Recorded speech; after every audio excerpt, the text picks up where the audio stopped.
Good morning, ladies and gentlemen. I welcome you all to another edition of my talk on aesthetic medicine. This is again from the Rook textbook of dermatology, chapter 160. And this is regarding the chemical peel. History. Dermatologists began to explore various methods for skin peeling and rejuvenation since mid 1800s. The chemical exfoliating agents were applied onto the skin surface to destroy the epidermis and a little dermis, thus stimulating cell rejuvenation and creating facial resurfacing effect. The dermatologists who pioneered the use of peeling agents include Ferdinand Hebra, Tilbury, Fogg, and Henry Pifford. In 1970, work began on full face peels with trichloroacetic acid and phenols. The alpha hydroxy acids were introduced in late 1970 by Von Scott and Yu, and salicylic acid was introduced as a peeling agent in 1990s.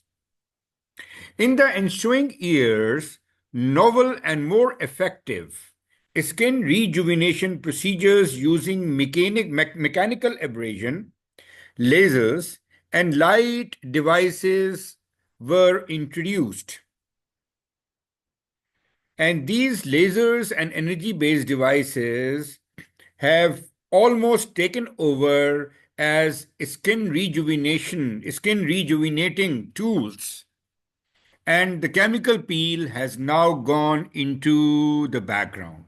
But still, the use of chemical peel remains popular both as a monotherapy and as a part of combined therapy for skin rejuvenation due to its efficacy, low cost, and potential for minimal recovery time.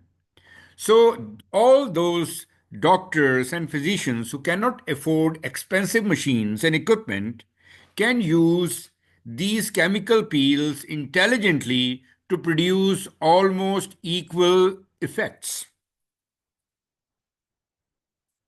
Basic chemistry. The peeling agents utilize a chemical solution to remove the skin's damaged outer layers, thereby improving the texture and smoothness. They can also be used to remove the facial imperfections such as the actinic lentigens, actinic keratosis, fine wrinkles, and can address acne as well.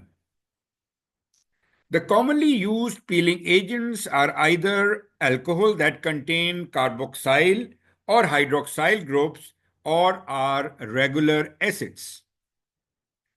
Examples of peeling agents include alpha hydroxy acid, trichloroacetic acid, the Jasner solution, the salicylic acid, the pyruvic acid, and phenol-based formulas. So the basic chemistry or ingredient of all peeling agent is such that it should cause some mild damage to the skin surface. Classification of the peeling agents. The chemicals used in skin peeling are classified according to their chemical action and properties. And these include the metabolic action, and the chemicals producing the metabolic action include alpha hydroxy acid and beta hydroxy acids. Then there are caustics like TCA, and then toxication like phenol, resorcinol, and salicylic acid. First of all, the peeling agents with metabolic actions. The alpha hydroxy acid, the most popular chemical peeling agents.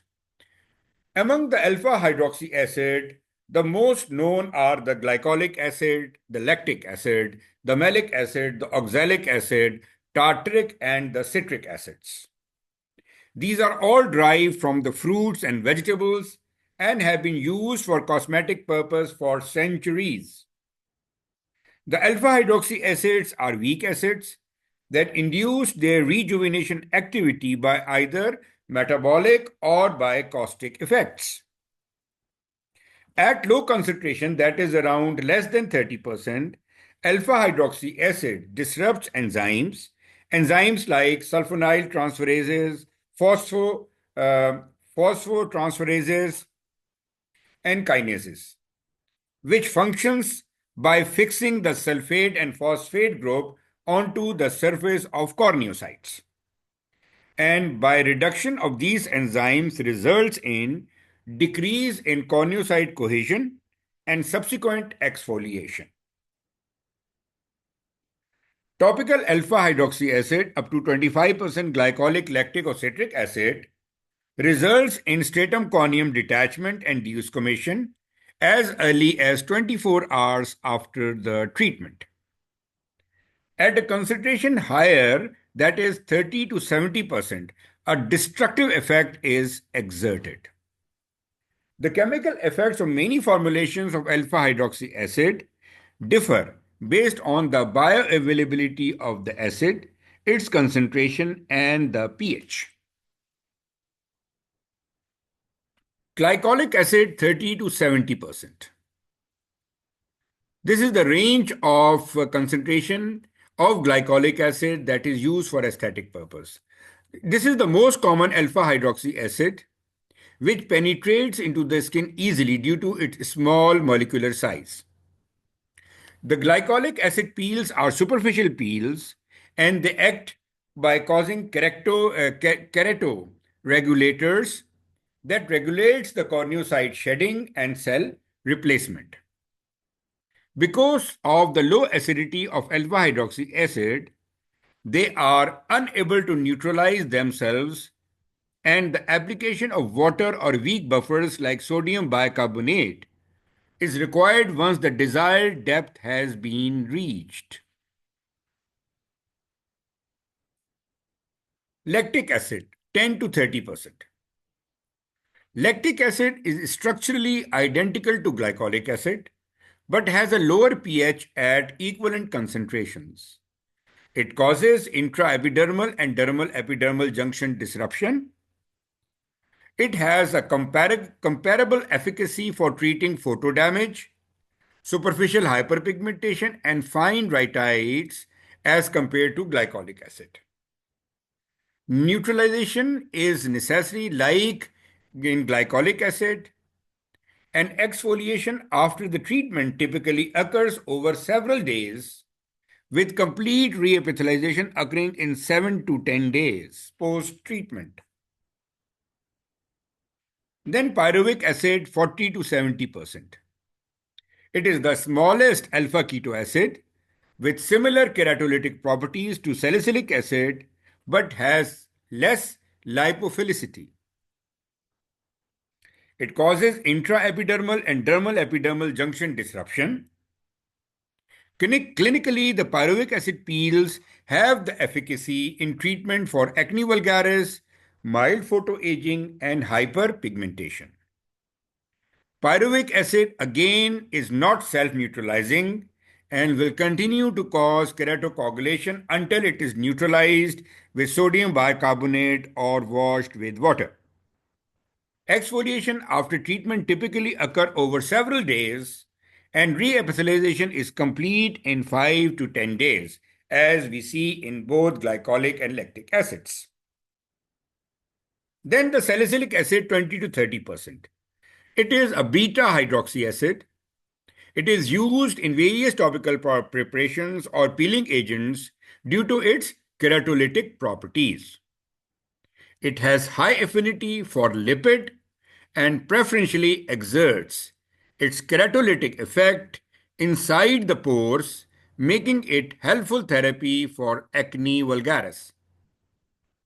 In a concentration of 20 to 30%, it acts as a superficial peeling agent.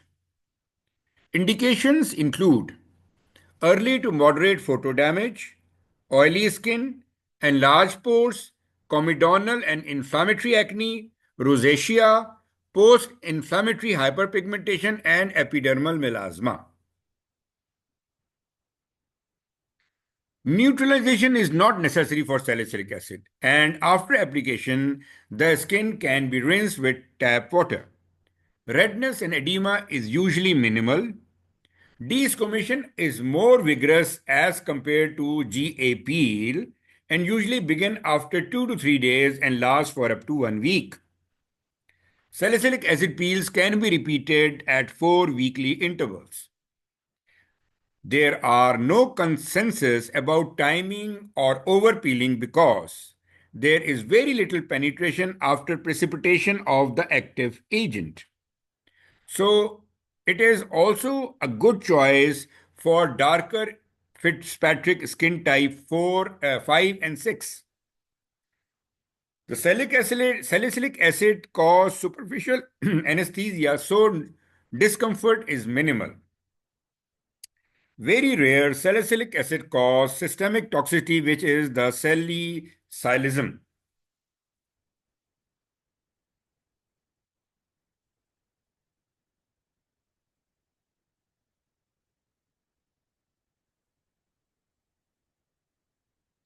Azelaic acid.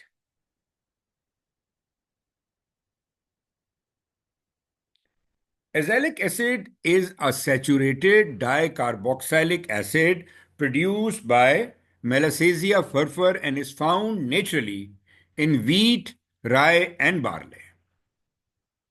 It is active at a concentration of 20% in topical products, which are used for acne and for melasma. In vitro, salicylic acid works as an scavenger or captor for free radicals.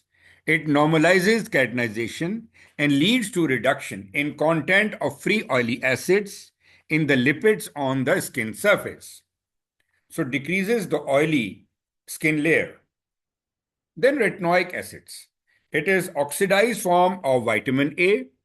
Retinoic acid acts by binding to retinoic acid receptors and retinoid X receptors to heterodimers, thereby activating the gene transcription.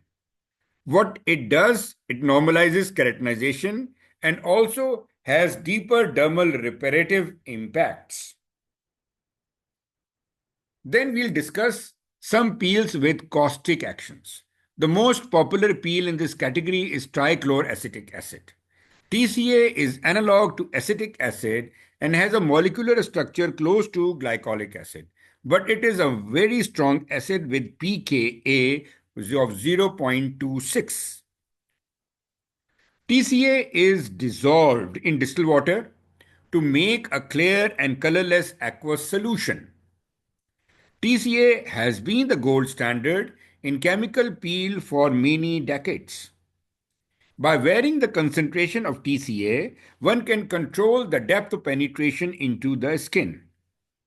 The concentrations of 10 to 25% are used as superficial peels. The most popular TCA application is 35% for medium depth penetration, which can effectively treat dyschromias and early facial rhytides. The concentration of more than 35% are not recommended due to less predictable result and risk of scarring. The destructive activity of TCA is caused by its acidity in aqueous solution. The acid rapidly neutralized through coagulation of the skin proteins, which results in appearance of frosting as an endpoint of this peel. So this frosting is due to coagulation of skin proteins. Like glycolic acid, TCA does not have a general toxicity even when applied in concentrated form on the skin, nor is there any risk of allergic reactions. Within a short period of application, the skin develops redness followed by a white frost. The depth of penetration correlates with intensity of the skin frost. The superficial TCA peels may demonstrate only redness with irregular light frost, while in deeper peels there is no redness and only frost. There is no need to neutralize TCA. However, dilution with water decreases its concentration and terminates its effects. Frosting disappears in 10 to 30 minutes and is replaced by skin redness, which may last for 1 to 2 days. Patients should be informed of the expected skin changes, which include redness, mild edema, transient hyperpigmentation, and occasionally symptoms of tightness and itching. The Jessner solution. Jessner solution is a very popular combination of 14% lactic acid, 14% salicylic acid, and 14% resorcinol in ethanol. The Jessner solution provokes stratum corneum separation only with upper epidermal, intraepithelial, and intracellular edema. It's a light peel, clear, faintly amber-colored liquid, and the depth of peel is determined by number of coats applied. 2 to 3 applications of Jessner solution are typically used, and solution should be brushed uniformly over the entire surface to be peeled. On application, there is intense burning sensation generally greater than glycolic acid, which persists for a few minutes. The first response is mild redness, followed by powdery whitening of the skin due to precipitation of chemical compound in the solution. The whitening is easily removed with water or by simple rubbing. So this is not frost, this is the powdery whitening. The observable exfoliation may follow that lasts for 8 to 10 days. Overpeel or unintentional or inappropriate deeper skin destruction is very rare, and therefore risk of complication is very low with Jessner solution. Peeling can be repeated monthly. Then lastly, the peels with toxic actions. And one of the peel is phenol. It is also known as the carbolic acid. Is a white crystalline solid with sweet tarry odor, and pKa is high, that is 9.9. It is protoplasmic poison that works through enzymatic inactivation and protein denaturation with production of insoluble proteinases. Insoluble proteinates. At a concentration of 88%, phenol causes immediate coagulation of epidermal keratin and penetrate to the level of upper reticular dermis. At a dilution of 45 to 55%, phenol becomes keratolytic, disrupting the sulfur bonds and thus capable to penetrate deeper to mid-reticular dermis. So at lower concentration, it penetrates deeper. Deep chemical peels are used primarily to improve the appearance of cutaneous aging. Changes such as deep rhytides as well as dyschromias, solar elastosis, and actinic keratosis is effectively treated with phenol peels. Phenol is partially inactivated by hepatic conjugation and is excreted by the kidneys. It also has a cardiotoxic effect. So, for full face peels, cardiac monitoring and resuscitative equipment should be available. These risks have resulted in diminished popularity of phenol peels. The depth of peel and the histological level of the controlled necrosis. This is very important to understand while understanding this chemical peeling. The chemical peeling is classified according to the histological level of controlled necrosis, very superficial or exfoliation. This includes destruction of stratum corneum only, but no wound below the stratum granulosum. Then superficial or epidermal peel. This includes necrosis of part or all of the epidermis, somewhere from stratum granulosum to the basal layer, but not deeper than the basal layer. The medium depth peel, the papillodermis, necrosis of epidermis and part or all of the papillodermis. Then the deep peels, reticulodermis.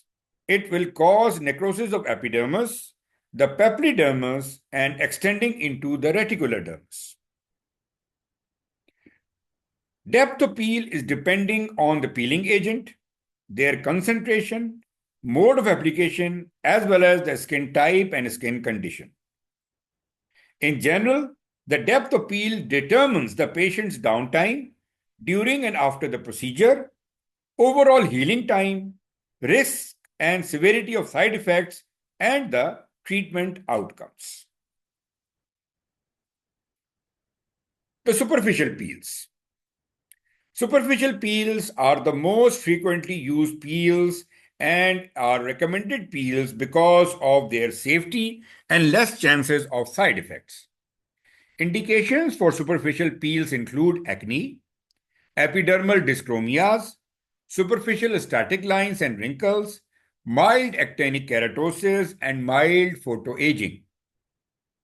The superficial chemical peels are popular as they are safe to use on all Fitzpatrick skin types, have minimum side effects, no risk of overpeeling or irritation from multiple applications.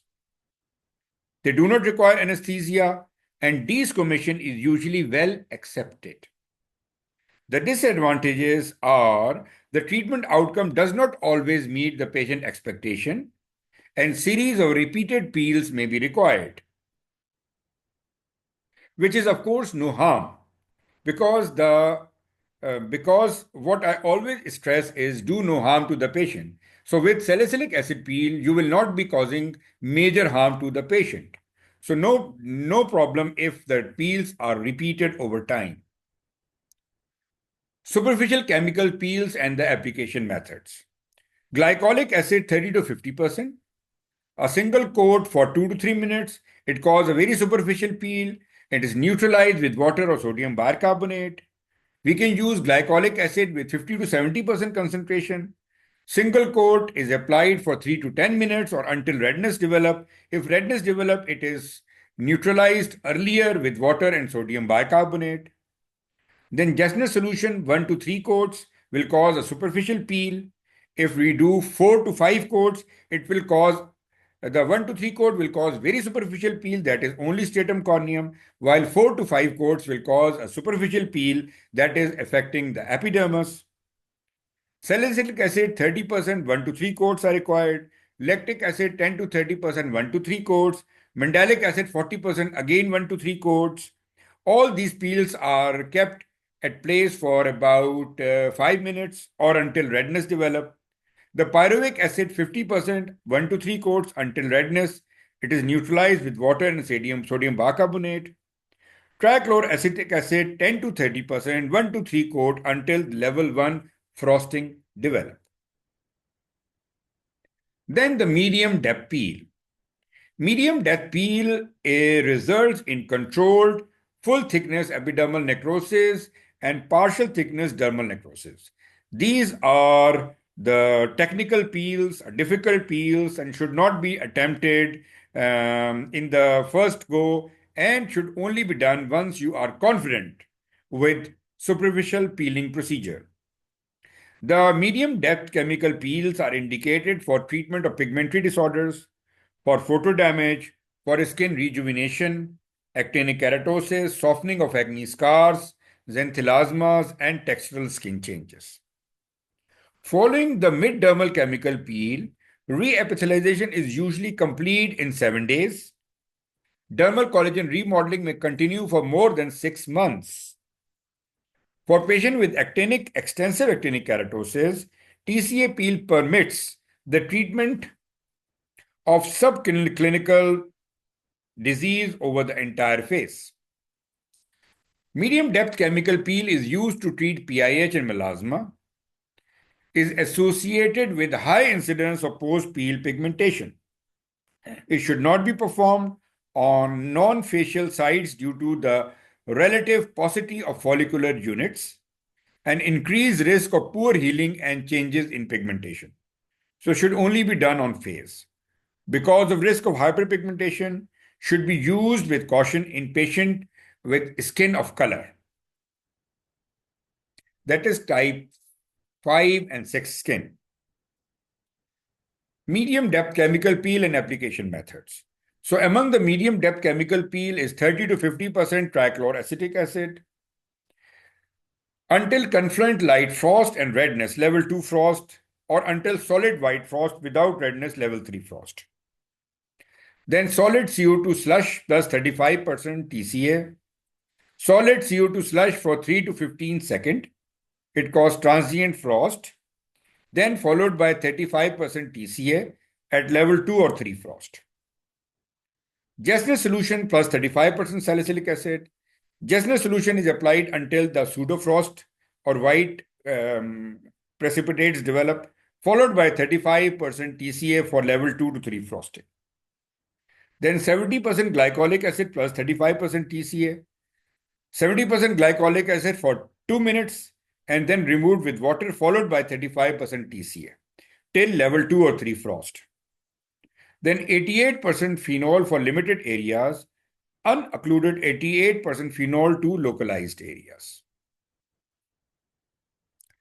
Mid-dermis chemical peel are performed with usually 35 to 50% TCA alone, or more commonly using a combination of a superficial peeling agent followed by 35% TCA. And this combination allows for predictable and even penetration and increases the safety profile. And the endpoint is usually level 2 to 3 frost. Depth of necrosis correlates with concentration of TCA.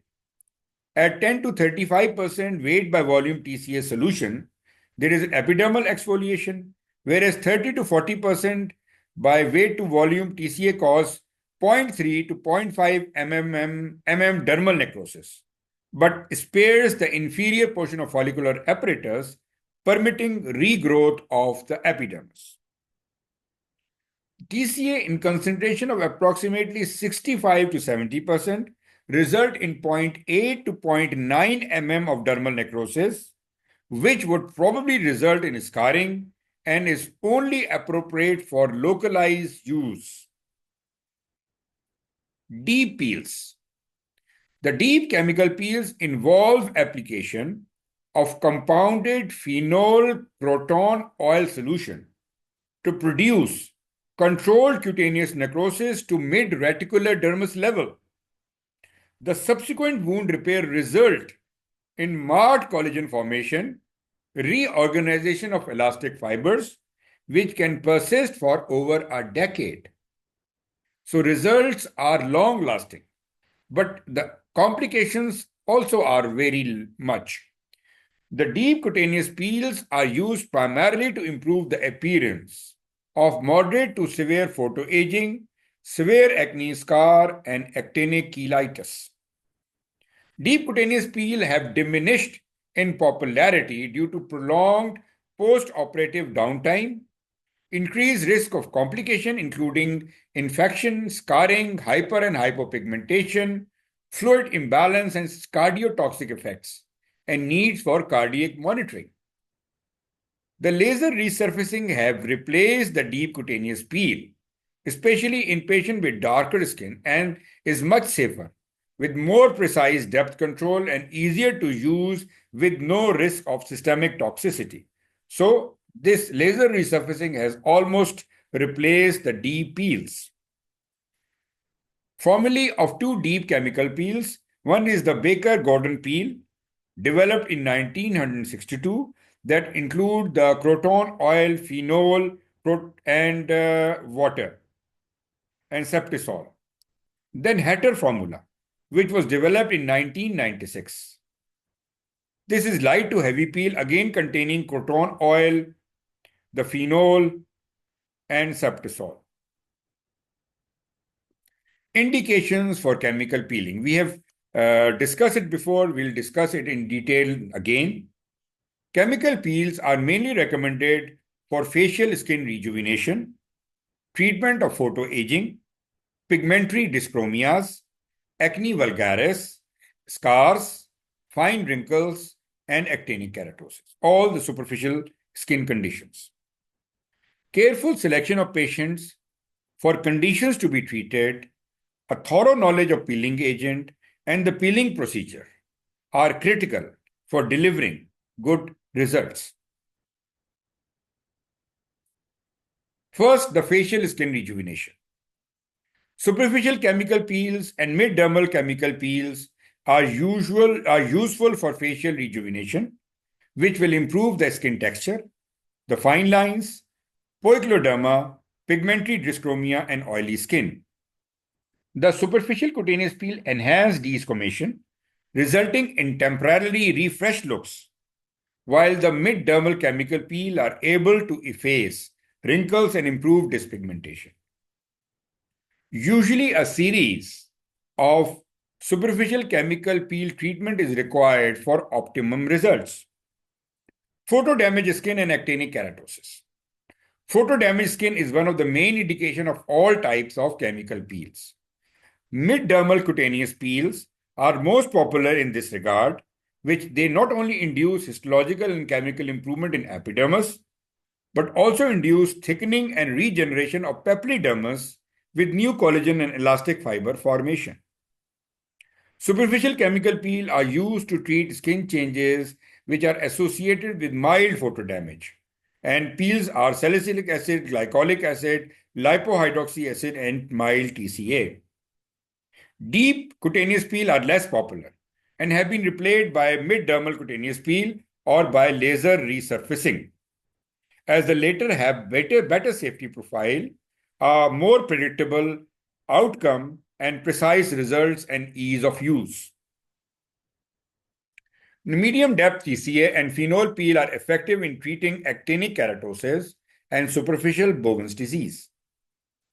Medium depth TCA peel are effective as topical 5-fluorouracil, carbon dioxide laser resurfacing, and aminolevulinic acid and photodynamic therapy in reducing number of visible actinic keratosis in 3 months and in preventing lesions recurrence for up to 1 year. So medium depth TCA is almost in par with photodynamic therapy and 5-fluorouracil treatment in these indications. Acne vulgaris and acne scars. Superficial chemical peels are effective for treatment of acne vulgaris, especially non-inflammatory acne or comedonal acne, post-acne hyperpigmentation, and superficial acne scars. They are often used as an adjuvant to medical treatment of acne. So you can start the treatment for acne and at the same time offer the patient superficial chemical peel. It will promote exfoliation, including keratolysis, and providing comedolytic effects. So if you are treating the comedonal acne, it is advisable to start the superficial chemical peel as an adjuvant therapy if you are treating the patient with antibiotics. However, if you are treating the patient with isotretinoin, you may not require this chemical peeling. It is also believed that it reduces the sebum production and pore size. In addition, the superficial chemical peeling enhances the absorption of topical products, which you would give the patient. Superficial chemical peel are effective for acne vulgaris, include salicylic acid, lipohydroxy acid, glycolic acid, mandelic acid, pyruvic acid, azelaic acid, and Jessner solution.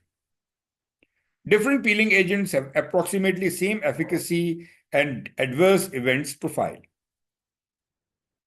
Acne and acne scars before and after medium depth chemical peel you can see in the picture. The acne scars are polymorphic. Mid-dermis chemical peel and deep cutaneous peel are useful for treating moderate acne scar, but risk of post-peel hyperpigmentation is high, especially in patients with skin of color.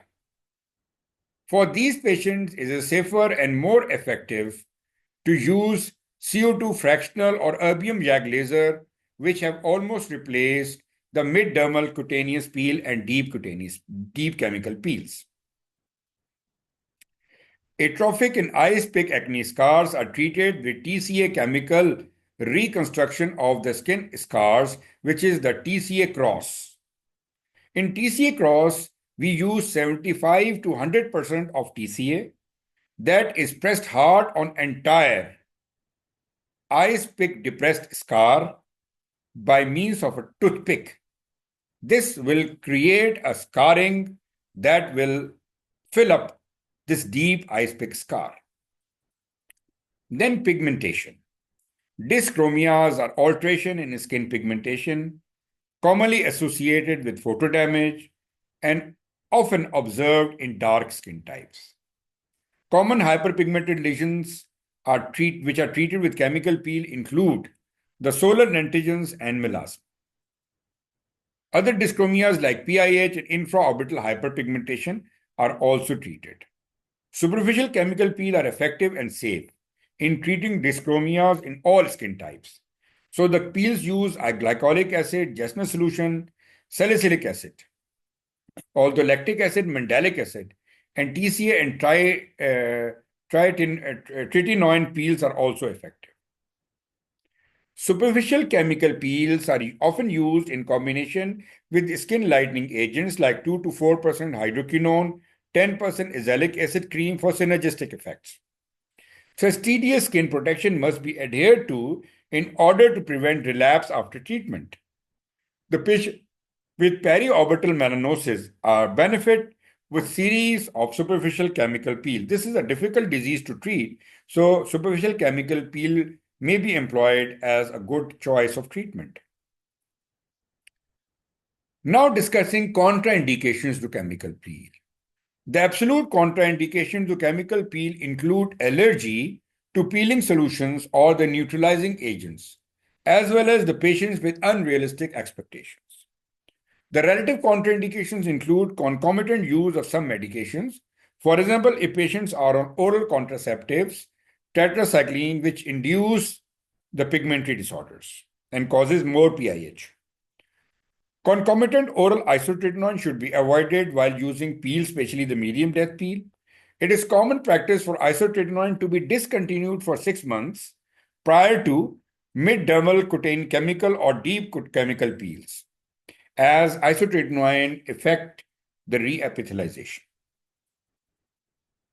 Radiotherapy irradiated skin is another relative contraindication for similar reason as there is defect in reepithelialization, as there are chances of poor healing and increased risk of scarring.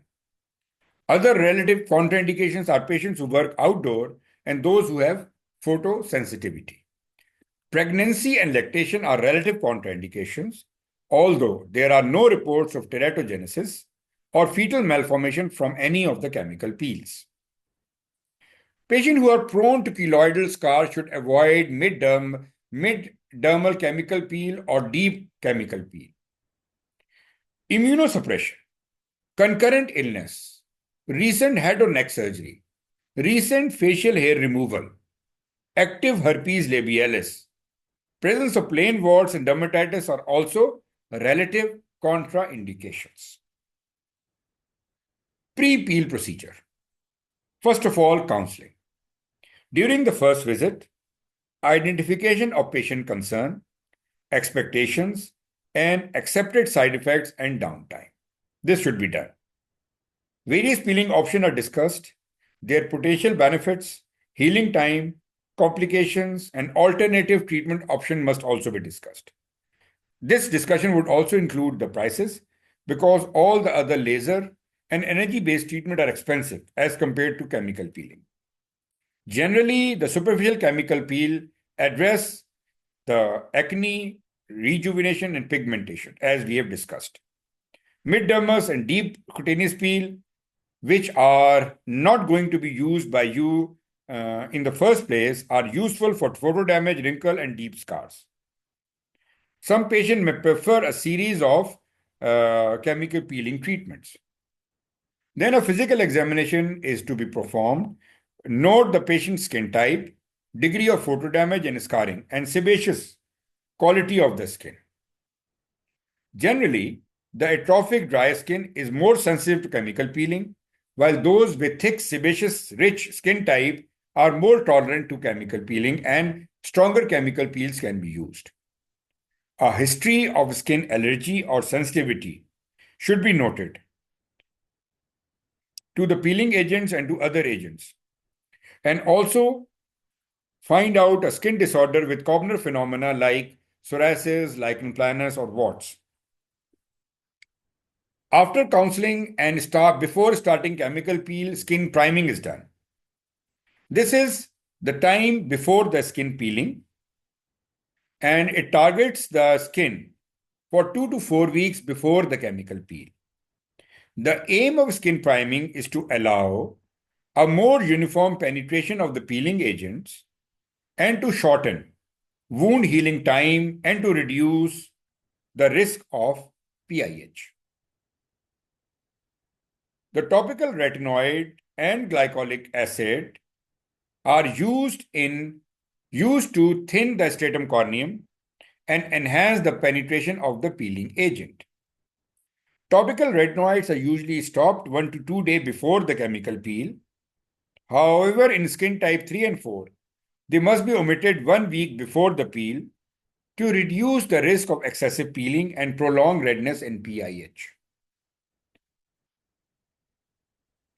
When treating pigmentary disorder or patient with darker skin type, topical hydroquinone or other non-hydroquinone skin lightening agents may be used as a priming agent to reduce the risk of PIH. So the patient should be started with a skin lightening product at least 2 to 4 weeks prior to the chemical peel.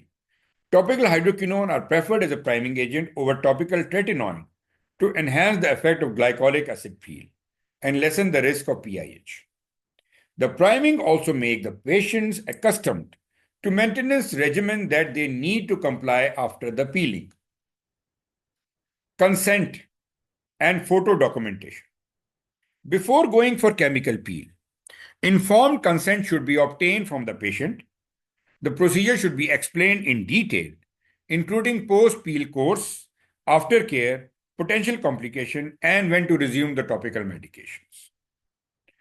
For mid-dermal and deep dermal cutaneous peel, patient is informed about the redness, swelling, peeling, and downtime for 7 to 10 days.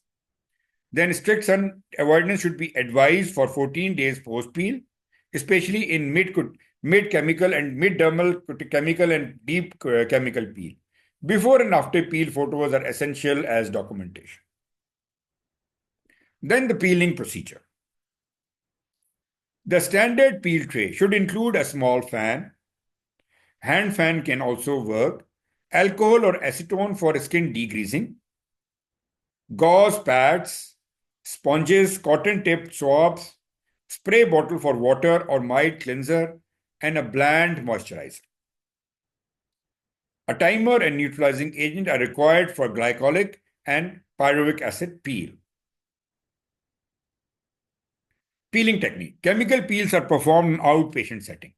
Patient should remove the makeup, wash the face with soap and water. Superficial chemical peels do not require any anesthesia. But for mid-dermal chemical peel, topical anesthesia is used without affecting the clinical outcome. So patient should be applied the numbing cream and allowed to wait for half an hour and then called after washing the numbing cream. The deep cutaneous peel requires sedation and analgesia. Skin is first degreased with alcohol or acetone or both. Degreasing is necessary to facilitate the uniform penetration of the peeling solution. Petroleum jelly is applied to protect sensitive areas including the corner of mouth, alar creases, and eyelids. The peeling solution is poured into a glass or a metal cup. Solution is applied with cotton tip applicator, sponge applicator, 4 by 4 centimeter gauze pads, or a sable brush. Physicians should always take extreme care to avoid accidental spillage of solution and never move the cotton-tipped applicators or sable brush directly over the eye area. A syringe of saline for dilution should always be available if peel solution gets into the eyes. The peel solution is applied sequentially, either clockwise or anti-clockwise from forehead to temple, down to the cheek, and then to the chin, across over to other cheek, then temple and forehead. So make a clockwise or anti-clockwise move over the face. Avoid skipping or overlapping areas. The eyelids and periocular areas are treated at the last, as skin in these areas are thin and more sensitive to pain.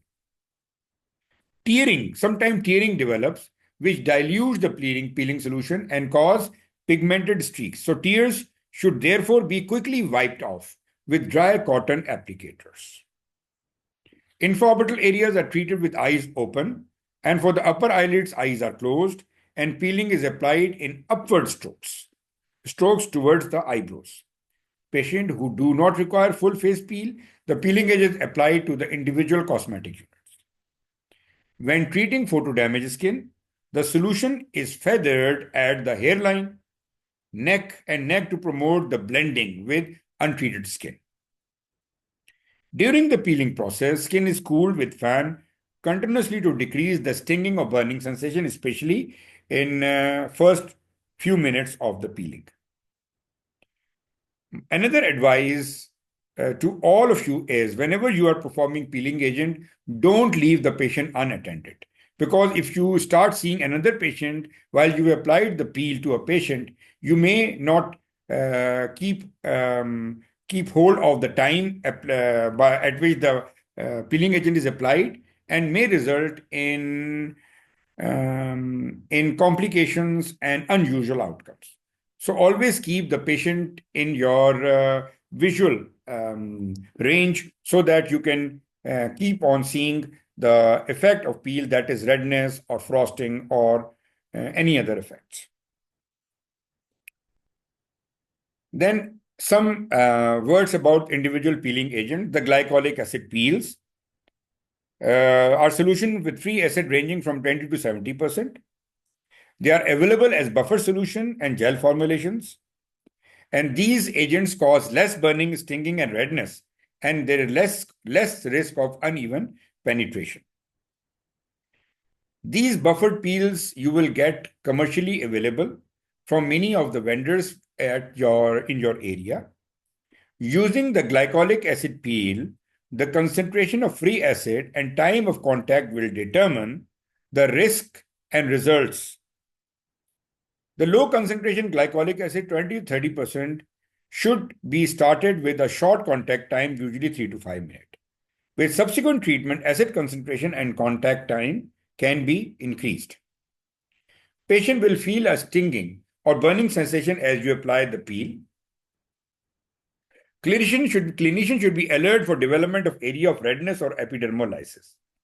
If these are seen, they must be neutralized immediately, while rest of the peel is left to continue to act until the desired contact time. Usually the contact time is 5 minutes. So if the redness develop at some areas, you will clean the peel from those areas, or you can ask the patient to go and wash the entire face. If superficial peeling is desired, the endpoint is mild redness.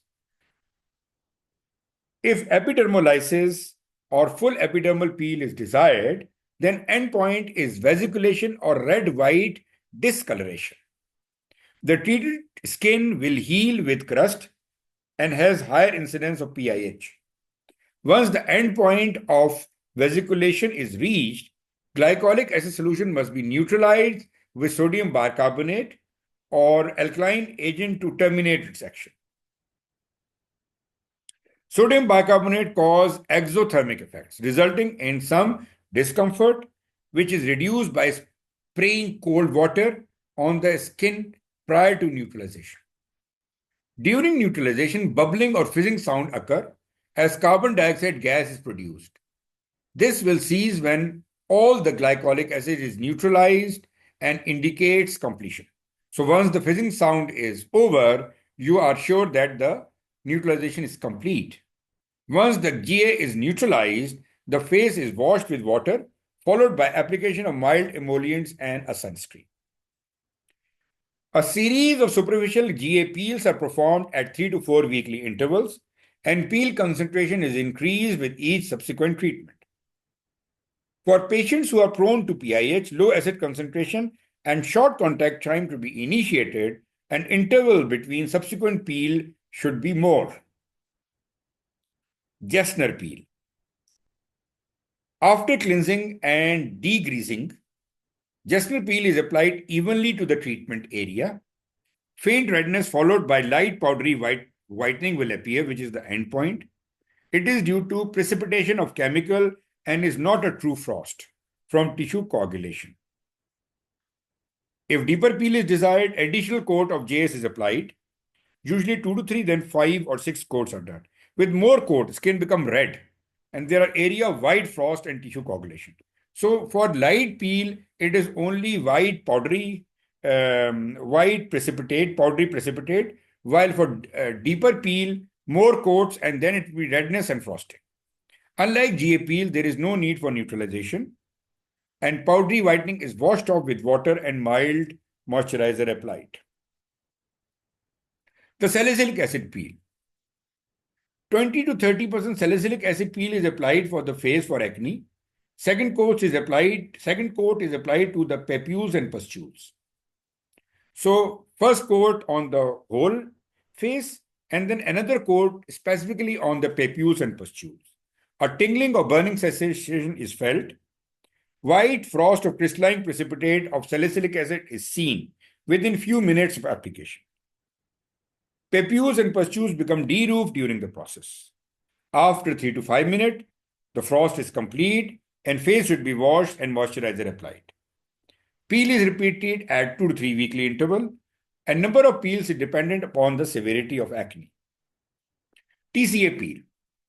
15 to 25% TCA is used as superficial and 30 to 50% as mid-dermal chemical peel, already mentioned.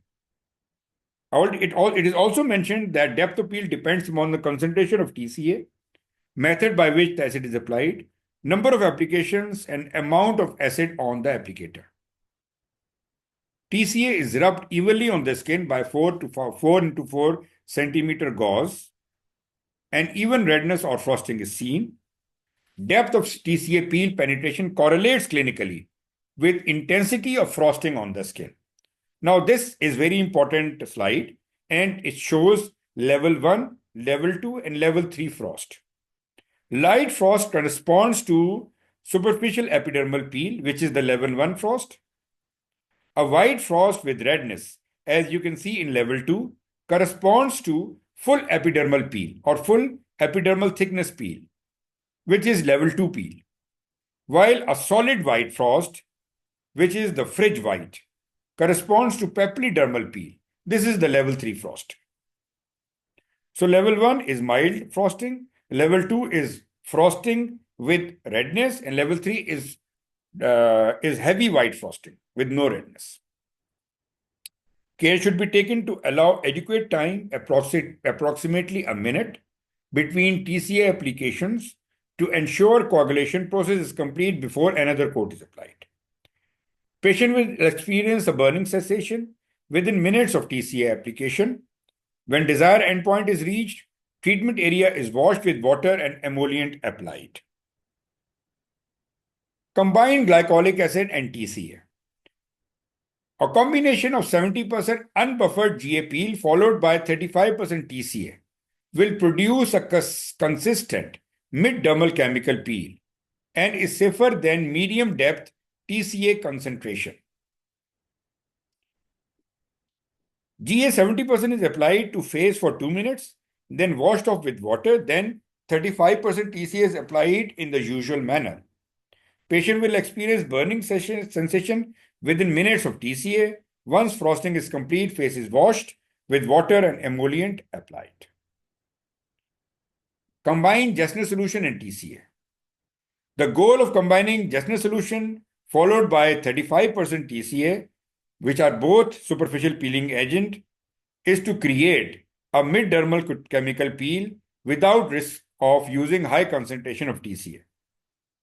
Gessner solution 1 to 4 coats is applied on the face until uniform redness with light powdery whitening, after which TCA is applied without washing Gessner solution. A white frost of tissue coagulation is seen following the TCA application. Face is then washed with water and emollient applied. Phenol cotton oil peel. This is a deep peel. Cotton oil is mixed with 88% phenol, followed by addition of Septisol and water. Peel solution is applied over the entire face or cosmetic units, which is the segmental peels. Optimal application technique includes the correct amount of solution, the pressure, and number of passes. Deep cutaneous peel are performed with pre-operative sedation and adequate hydration. So IV drip should be running. For full face peel, intravenous fluid should be administered to reduce cardiac complication and related phenol toxicity. Continuous cardiac monitoring is needed if peel exceeds 1% of the body surface area. After completion of DCP, occlusion is with either petroleum jelly or zinc oxide tape or bismuth subgallate powder. The deep cutaneous peel can be done without occlusion. This involves more application of peeling solution and does not provide as deep a peel as the occluded method. Post-peel care. The post-peel care regimen depends upon the peeling agent. For superficial chemical peel, no special care is required. A bland emollient is often used 2 to 4 times a day for 1 to 2 day post-peel. After superficial chemical peel, skin re-epithelize within 3 to 4 days. When skin looks normal, patient can restart their skin care. After mid-dermal chemical peel, it is important to keep the necrotic skin layer in place for as long as possible, as it will act as a protective dressing, as well as maximizing the patient comfort, so it should not be removed by the patient. Bland emollient or ointment is dabbed, not rubbed, on the treatment area to keep the skin moist. Patient should not pick, rub, or scratch the skin. While showering, care should be taken to avoid water spraying directly on the face. If there are exudative areas, antibiotic ointment may be used. Reepithelialization occurs in 5 to 7 days after the medium depth cutaneous peels. After deep cutaneous peel, full epidermal necrosis occur and wound care is very important to prevent infection. During the healing phase, dilute vinegar soaks will remove the necrotic debris and prevent the crust formation. Repetitive application of an emollient enhance epithelialization and reduce the risk of scarring. Now we are discussing the side effects and complications. Complications from superficial chemical peel, medium depth cutaneous peel, chemical peel are uncommon if performed by experienced practitioners. Chemical peeling is based on controlled wounding of the skin using an optional peeling agent for using an optimal peeling agent for an appropriate indication. However, side effects and complication can occur and risks are higher with medium depth and deep chemical peels. So these are the list of complications from chemical peel: persistent redness, the chemical burns, premature peeling, myelias and acneiform eruptions, systemic toxicity, infection, allergic contact dermatitis, post-inflammatory hyper and post-inflammatory hypopigmentation, and finally scarring. First, let's discuss the persistent redness. Post-peel redness usually fades over a course of a week. If it's abnormal and if it persists beyond 30 days post superficial chemical peel and 60 days post medium depth cutaneous peel, then it is abnormal. Persistent redness is uncommon as most likely is seen in patient with dry, sensitive, and rosacea type skin. Localized persistent redness may be a sign of an impending scar. Usually, it is treated with emollients and mild topical corticosteroids. Then the chemical burn. Chemical peel is controlled chemo exfoliation. Excessive chemical burn after superficial peel are uncommon, but can happen, especially if glycolic acid is left on the skin for too long without neutralization. This may happen when you leave the patient for another work in your clinic. If it occurs, there are chances of PIH after healing. You can see the PIH here. Premature peeling. Premature peeling can occur with medium depth and deep chemical peels. It can be accidental or intentional, caused by patients rubbing or picking, which must be resisted. Premature peeling, the protective superficial necrotic layer is removed and underlying fragile healing skin may not reepithelize, which may lead to persistent redness, post-peel pigmentation, or even scarring. The open wound should be treated with topical antibiotic ointment to prevent infection until reepithelialization is complete. Myelin and acneiform eruption. Myelin may be seen during the healing phase after chemical peel and likely due to the occlusive effects of ointment used after the treatment. They tend to occur approximately 3 weeks after the peel and common in periorbital areas and can be removed by gentle scrubbing or using the tretinoin creams. Acneiform eruptions may appear during the healing phase and respond to topical acne medications like combined benzyl peroxide and antibiotic cream. Post-inflammatory hyperpigmentation can occur with any chemical peeling agent and is frequent in patients with skin of color if there is unprotected sun exposure after chemical peel. So you must advise all of your patients to avoid sun for at least 4 to 5 days. It is usually seen within 1 to 4 weeks and up to 8 weeks after a peel. This PIH may take several months to complete resolution. High-risk individuals should be primed with topical hydroquinone prior to the procedure and observe fastidious skin protection and skin avoidance after the peel. Infection is not common following peel but may occur as an early post-operative complication. The skin flora bacteria like Staphylococcus, Streptococcus, Pseudomonas, Enterobacter, and Candida can overgrow, causing an infection. Risk of infection increase with increase in depth of peel and with full thickness epidermal necrosis.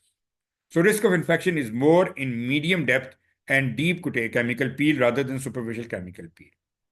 Infections are treated aggressively by both oral and topical antibiotics, as they may lead to scarring.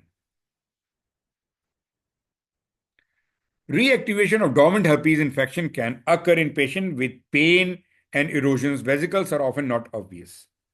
So generally antiviral prophylaxis is not required for superficial chemical peels, but is indicated for mid-dermis and deep chemical peel in patients with positive history of herpes simplex. So when to start? Should be started 1 day prior to and should be continued for 7 days post-peel. Active herpes simplex infection when developed, it should be treated appropriately. Allergic contact dermatitis seldom causes allergic contact reactions. Glycolic acid and TCA are not common sensitizers, but resorcinol used in Jessner's peel is a known skin sensitizer. Systemic toxicity. Resorcinol, salicylic acid, phenol applied to skin may be absorbed and cause skin toxicity. The risk of toxicity is dependent on the quality of chemical absorbed into the skin.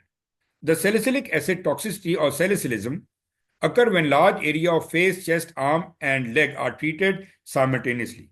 The classical symptoms are ringing of the ears, nausea, abdominal pain, and a fast breathing rate.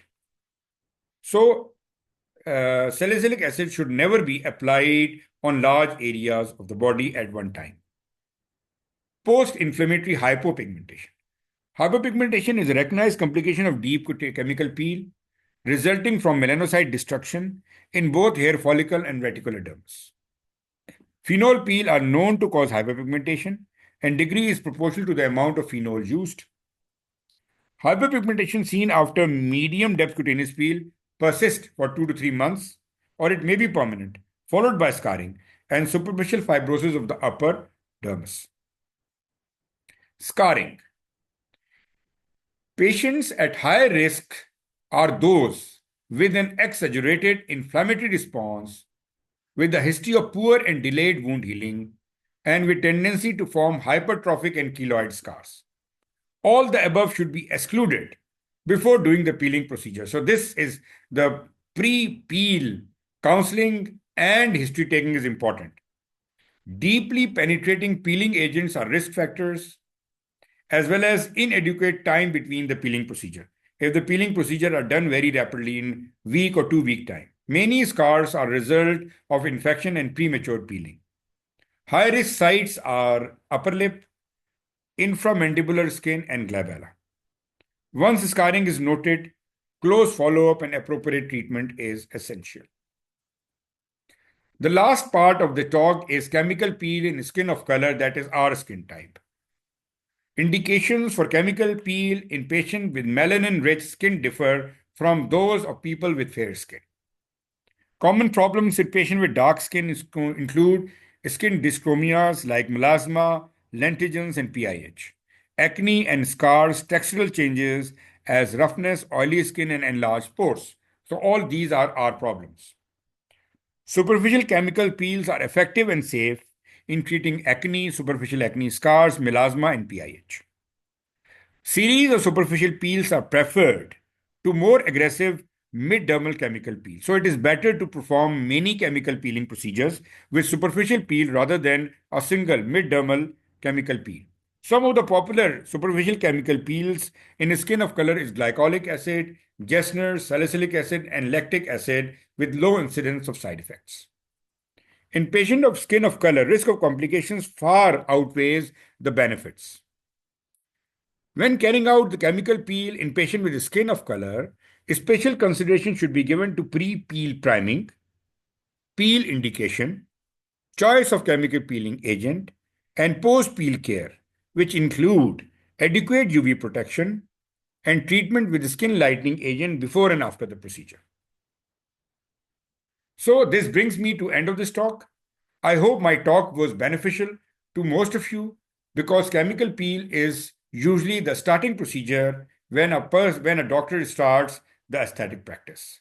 So good knowledge of chemical peel will be essential for you to deliver good results to your patient. Thank you very much and hope to see you all next time.